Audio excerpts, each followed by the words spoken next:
د تاریخ اتلان سیف الدین قدس رحمه الله د سلطان جلال الدین د خور په کور کې د محمود په نوم ماشوم نړۍ ته سترګې وغړولې. په همدې وخت کې مغولو په خوارزم حمله وکړه چې په ترڅ کې اکثریت خوارزمیان ووژل سول او څو د ګوتو په شمېر کسان ژوندي پاتې سول چې محمود د څو نورو کوچنیانو سره د مغولیانو د خوا یرغمل سو. اسارت او کوچنیوالي د محمود قدس په همت کې کمې رانه وسله او دا نوم یې چې د داړونکي سپي په معنا دی هم د مغول لخوا پرېښودل سو. مغولي ځواکونو چې سلطان جلال الدین او د ده ترمنځ په نسبت د ده د شخصیت په اړه ناخبره وه، ده یې هم د نورو برمته سوو کسانو په څېر د خرڅلاو دپاره ښار ته یوړ او په دمشق کې د ابن الزعیم په نوم کس واخیست. قد سره له دې چې کوچنی هم و ویې کولی سول چې عربي ژبه، قرآن کریم او لومړني اسلامي علوم زده کړي. تاریخ روایت کوي یوه ورځ د قد ښوونکي قدس وواهه، ده یې هم په عکس العمل کې پوره ورځ خواړه نه خوړل. ښوونکي یې ناچاره سو او ده ته حاج علي فراش د تسلي دپاره ولېږه. فراش وایي ما قدس ته وویل آیا ته د ښوونکي د وهلو له امله دومره ژاړې؟ قدس وویل هېڅکله نه، بلکې د دې له امله ژاړم هغه زما پلار ګڼې ته سپکې سپورې وویل، حالانکې چې هغوی تر ده نیک او بهتر دی. فراش وایي ما قدس ته وویل ستا پلار څوک دی؟ آیا هغه یو کافر نه و؟ راته وویل په الله سبحانه وتعالی لوړه کوم چې زه مسلمان د مسلمان زوی یم، مودود می پلار، خوارزمشاه می ماما او د شاهانو شهزاده یم. قدس په کوچنیوالي کې تقریبا ټول جنګي فنون زده او په توره وهلو او د آس په سپرلي کې خاص مهارت درلود. د قدس واک ته رسېدل د ملک نجم الدین د واک په دوران کې چې دی د صلاح الدین ایوبي د کورنۍ څخه و، ډېری برمته سوي ترکان مصر ته راوړل سول چې د همدې ډلې څخه آزاد الدین ایبک ترکماني قدس وپیرود او مصر ته یې راوړ. کله چې قدس واک ته ورسېد په بیړه خو په تدبیر د دولت او هیواد چارې منظمې کړې. په شام او مصر کې خپل سیالان پر ځان راټول او خپل لښکر سره یې یو ځای کړل. وروسته د خلکو او سرتیرو د مورال لوړولو باندې کار پیل او د لومړي ځل لپاره یې هغوی د مغولو پر ضد ودرېدلو ته چمتو کړل. قدس ته د مغولو استازي راتلل. مغول چې د مصر تر دروازې پورې را رسېدلي وه خپل استازي د داسې یو لیک سره چې ټول بد ورد او قدس ته ګوتڅنډنې پکښې لیکلي وې قدس ته واستول.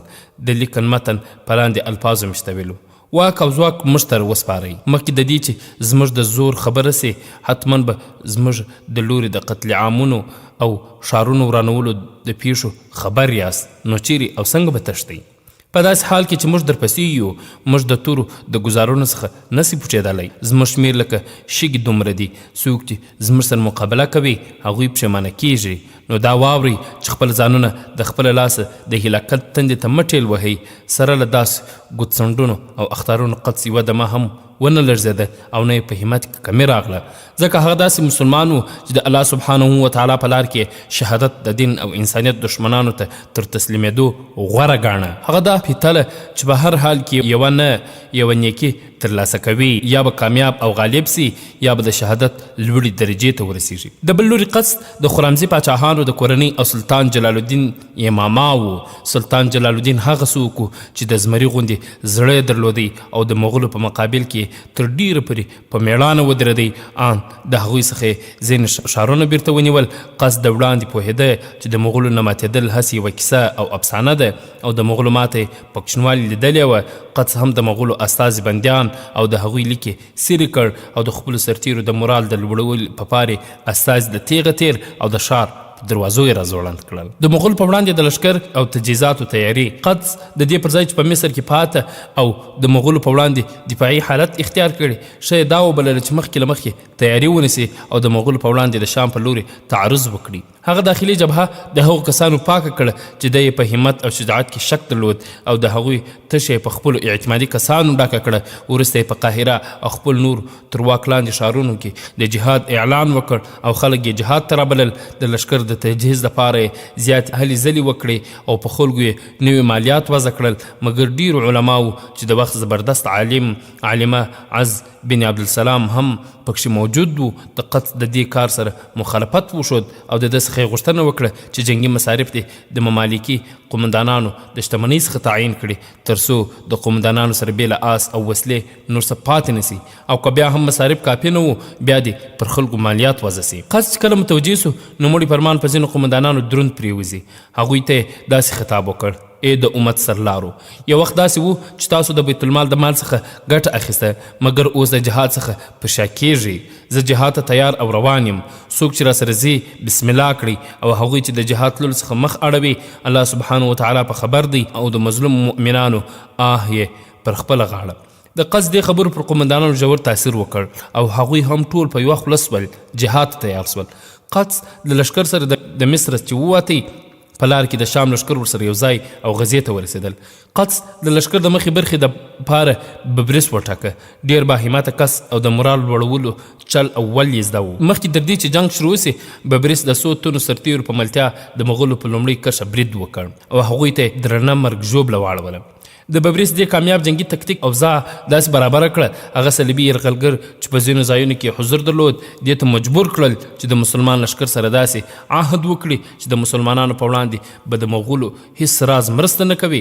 قدس هم هغوی ته ګوتڅنډنه وکړه چې د مغولو سره د مرستې په صورت کې به مسلمانان اول پر هغوی حمله کوي. د عین جالوت جګړه د 658 هجري قمري کال د روژې میاشتې په 26مه د جمعې ورځې په سهار قدس او مغول لشکر د عین جالوت په سیمه کې سره مخامخ شول او سخته نښته رامنځته شوه.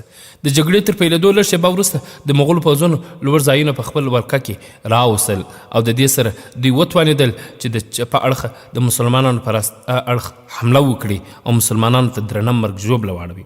دا کار د دې لامل سو چې مسلمان پوځ د ګډوډۍ سره مخ او نږدې و چې د مسلمانانو د بریا وروستۍ هیله د خاورو سره خاوري او په ترڅ کې نړۍ د نورو وحشتونو سره مخ سي.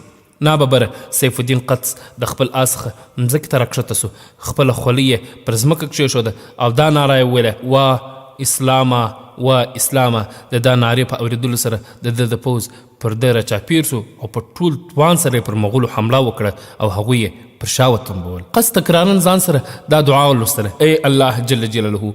د مغولو په وړاندې د قدس یاري وکړه. د مسلمانانو په دې کاري برید کې د مغولو سرلشکر قطبغا ووژل سو او مغول د شمال په لوري په شا سول. مغولو بیا خپل لشکرې منظمې کړې مګر سیف الدین قدس هغوی پسې تعقیب کړل. د ساعتونو جګړې وروسته مسلمانانو خپل بری یقیني کړ او په نتیجه کې مغولو خپل تر ټولو لوی شکست په سترګو ولید او دا ستره ماته دوی ته د نورو ماتو په علامه سوه. کله چې سیف الدین قدس دوی ته ماتې ورکړه د خپل آس څخه راکښته سو او د الله جل جلاله د مننې په پارې هغه ته پر ځمکه سجده ولګوله. د جالوت د کامیاب سوبې وروسته د ممالکو لشکر چې قومنده یې ببرس او سیف الدین قدس په غاړه لرله د مغولو په تعقیب پسې سول. دمشق او حلب د هغوی څخه بیرته ونیول او د هغوی بې موراله لشکر د شام څخه تیښت ته اړ سو. که څه هم د جالوت څوبه د مغولي لشکر د ختمولو نه وه مګر د مغولي لشکر دپاره د نورو ماتو زیری ورکوونکی و چې دې کار ته د قدس وروسته بیا ببرس دوام ورکړ. د جالوت څوبې اهمیت په دې کې دی چې دا څوبه د مغولو د حملو وروستۍ هڅه وه. معنا دا چې وروسته د دې کامیابې صوبې مسلمانانو ته عارضي او مغولو دفاعي حالت اختیار کړ لکه د مسلمانانو د نورو فتحاتو په شان معلومیږي. اما دې جګړې کې د مسلمانانو بری ظاهرا د سیف الدین قدس رهبري او په دې جګړه کې د هغه بری په اسلامي تاریخ کې خاص ځای او ارزښت لري ځکه چې سیف الدین قدس په داسې یو وخت کې د مسلمانانو رهبري وکړه چې د دریو څخه دوې برخې مسلمانان په اور سوځېدلي وو او بې اندازې کړېدلي وه. د مسلمانانو ته نجات ورکړ او د مغولو په لاس د نورو مسلمانانو د وژلو مخنیوی یې وکړ. سیف الدین قدس د مغولو نه ماتېدونکي چې د کلونو رات چلیدی ماته او په مسلمانانو دا باور رامنځته کړ چې د ایمان په زور او د الله تعالی سبحانه وتعالی په نصرت به هر دشمن بری ممکن دی.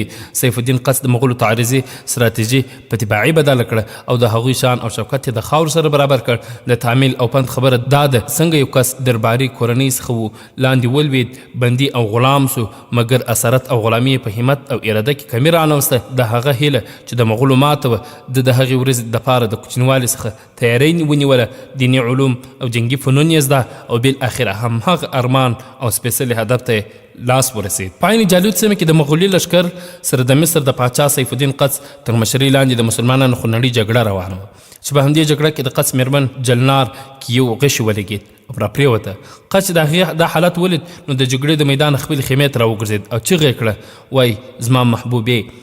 مګر د اسلامي امت هغه رښتونی او مجاهد میرمن چې د کفر سره د جهاد پر مهال د قدس د خولې د غږ واورېد نو چیغې کړه: وای زما اسلام، او هم هغه و چې د دې الهام بښونکي غږ په اورېدو قصد د همدې نارې سره چې وا اسلامه و اسلامه بیرته په مغولي لشکر مخ راواړوي او هغه وحشي تاتاریان یې په داسې ایماني روحیه ودرېبل چې بیا هیڅ ونه توانېدل د اسلامي نړۍ پر وړاندې د مقاومت وکړای سي او د همدې ځایه د ماتې لړۍ پیل سوه. ځوان سیف الدین قدس 11 میاشتې حکومت وکړ.